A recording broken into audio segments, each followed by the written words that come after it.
Hi friends, welcome back to our channel. போன வீடியோவில் ஒரு சுடிதார் எப்படி மார்க் பண்ணி கட் பண்ணுறதுன்னு பார்த்தோம்.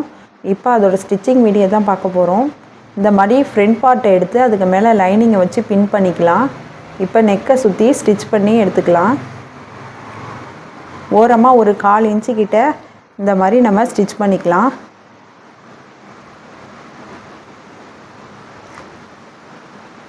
ஸ்டிச் பண்ணியாச்சு. இப்போ பேலன்ஸ் உள்ள துணியெல்லாம் நம்ம கட் பண்ணிடலாம். கட் பண்ணிவிட்டு நாட்சஸ்லையும் கட் பண்ணி எங்கெல்லாம் ஷார்ப்பு வருதோ அதெல்லாம் நாட்சஸ் கட் பண்ணிவிட்டு நல்ல பக்கமாக எடுத்து விட்டுட்டு ஓரத்தில் ஒரு ஸ்டிச்சஸ் போட்டுக்கலாம்.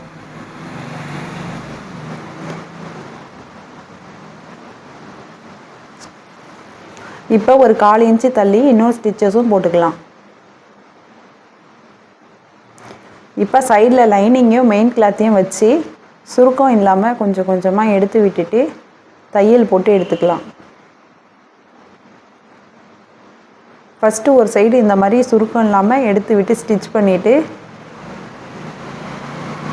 இந்த துணியை அப்படியே திருப்பி வச்சுட்டு இன்னொரு சைடும் அதே மாதிரி கையால் சுருக்கம் இல்லாமல் இழுத்து விட்டு ஸ்டிச் பண்ணி எடுத்துக்கலாம்.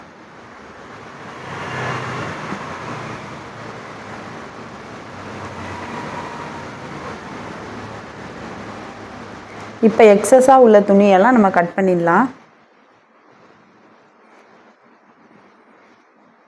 லைனிங் வரைக்கும் மட்டும் கட் பண்ணி எடுத்துக்கலாம். லைனிங்கை கட் பண்ணிடக்கூடாது.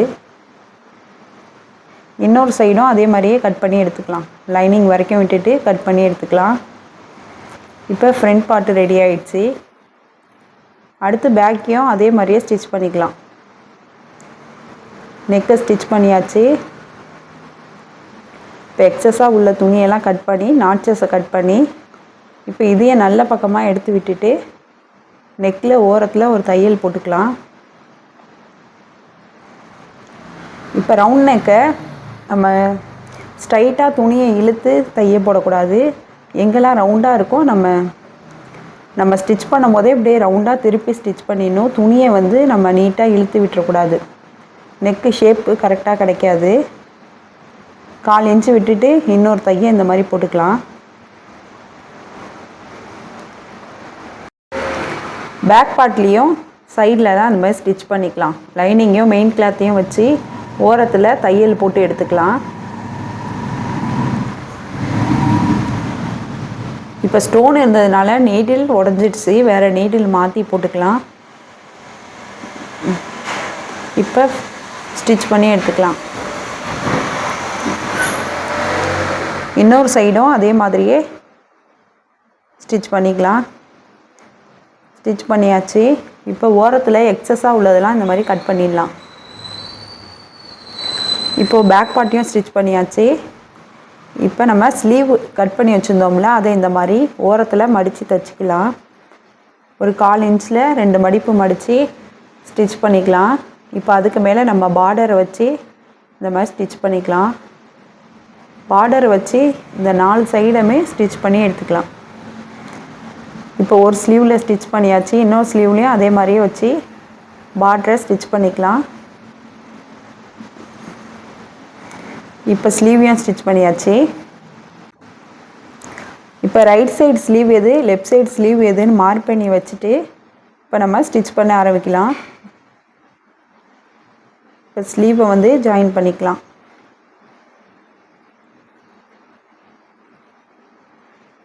இன்னொரு சைட்லேயும் இதே மாதிரி ஸ்லீவை ஜாயின் பண்ணிக்கலாம்.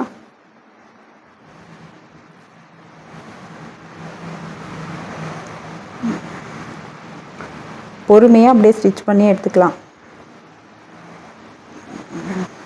இன்னொரு தையலும் மேலே போட்டு எடுத்துக்கலாம். எப்போதுமே எல்லாத்துலேயும் 2 தையல் போட்டுக்கலாம். இப்போ சைட் ஜாயின் பண்ணிக்கலாம். ஸ்லீவ்லேருந்து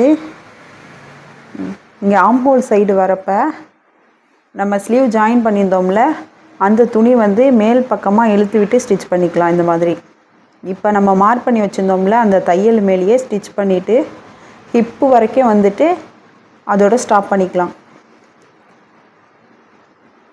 இப்போ ஹிப்பு வரைக்கும் பேக் ஸ்டிச் போட்டுட்டு நம்ம அப்படியே ஸ்டாப் பண்ணி எடுத்துக்கலாம். இன்னொரு சைடும் இதே மாதிரியே ஸ்டிச் பண்ணிக்கலாம்.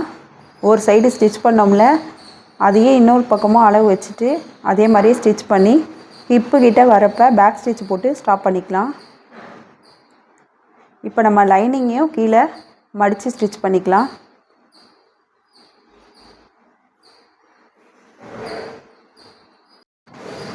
ஸ்லிட்டை மடித்து தைச்சிக்கலாம். இந்த மாதிரி ஸ்லிட்டை 2 மடிப்பு மடிச்சுட்டு அப்படியே ஸ்டிச் பண்ணிக்கிட்டே வரலாம். ஒரே அளவாகவே ஸ்டிச் பண்ணிக்கிட்டே இருக்கணும். இப்போ இந்த சைடு திருப்பிட்டு அப்படியே ஸ்ட்ரைட்டாக தையல் போட்டுட்டு திரும்ப நீடியில் இறக்கிட்டு இன்னொரு சைடு திருப்பிட்டு அப்படியே ஸ்லிட்டை மடக்கி ஸ்டிச் பண்ணிக்கிட்டே வந்துடலாம். இப்போ ஸ்டிச் பண்ணிவிட்டு காட்டுறேன் ஃபினிஷிங் எப்படி இருக்குன்னு. ஸ்டிச் பண்ணியாச்சு. இப்போ இந்த ஸ்லிட்டுக்கிட்ட ஃபினிஷிங் எப்படி இருக்குன்னு பாருங்கள். இந்த பா மாதிரி வந்திருக்கும் தையல், அது ஃபினிஷிங் நல்லாயிருக்கும். இன்னொரு சைடும் அதே மாதிரியே ஸ்டிச் பண்ணி எடுத்துக்கலாம். அதே மாதிரியே ஸ்ட்ரைட்டாக தையல் போட்டுட்டு நீடியில் இறக்கிட்டு இன்னொரு சைடில் அப்படியே ஸ்டிச் பண்ணிடலாம். இப்போ கீழே மடக்கி தைச்சிக்கலாம்.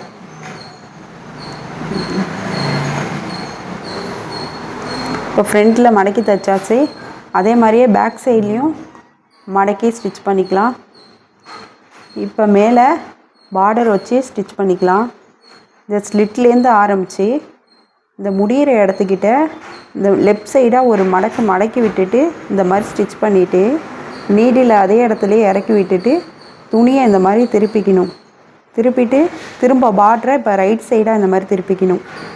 முக்கோணல் மாதிரி திருப்பிட்டு அந்த லைன் வந்து கரெக்டாக அந்த ஸ்லிட்டு ஓப்பன் கிட்ட வரணும். அந்த மாதிரி வச்சுட்டு இப்போ ஓரத்தில் அப்படியே தையல் போட்டுக்கலாம். இந்த இடம் வரப்போ மட்டும் இந்த மாதிரி பொறுமையாக நிறுத்தி ஸ்டிச் பண்ணிக்கலாம். இதுக்கப்புறமா ஃபுல்லாக ஸ்டிச் பண்ணிடலாம். இந்த பார்டருக்கு இன்னொரு சைடுலேயும் இந்த மாதிரி ஸ்டிச் பண்ணி எடுத்துக்கலாம். இப்போ அந்த முக்கோணல் மாதிரி இருக்கோம்ல, அதே ஷேப்புலேயே வச்சு இந்த மாதிரி தையல் போட்டுக்கலாம்.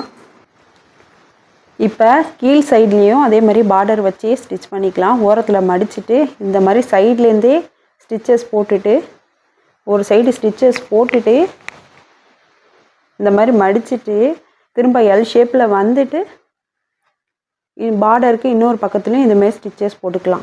இந்த வீடியோ உங்களுக்கு பிடிச்சிருந்துச்சுன்னா லைக் பண்ணுங்கள், ஷேர் பண்ணுங்கள், கமெண்ட் பண்ணுங்கள். மறக்காமல் ஷிபி சாய்ரா சேனலை சப்ஸ்கிரைப் பண்ணிவிடுங்க. பாய்.